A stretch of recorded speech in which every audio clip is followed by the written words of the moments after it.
In this guide, I'm going to show you how you could save files directly to your PC instead of your OneDrive. If this guide does help you out, make sure to like the video and subscribe to the channel with all notifications on. It really does help the channel and lets us know that you want more content like this. We'd greatly appreciate it. And if at any point throughout this guide you do have any questions, don't hesitate to ask us down in the comment section below. I'm going to be doing my best to reply to every single comment down there so I can help you out further. But if you're working on something like a Word document or like a class assignment, just go ahead and select File up in the top and then choose either something like make a copy or download, and essentially just download that file to something like your documents on your PC. As you can see, I just downloaded this just like so, and I can open up the folder and it's going to be in my Windows drive rather than my OneDrive. It's going to be in my Windows drive directly on my PC rather than my OneDrive.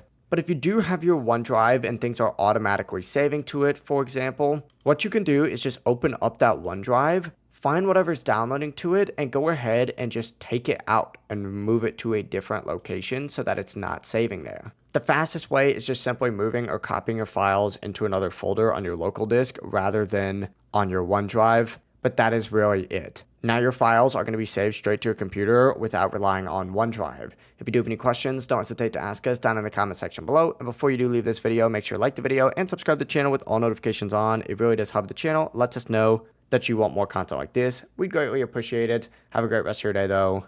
Peace.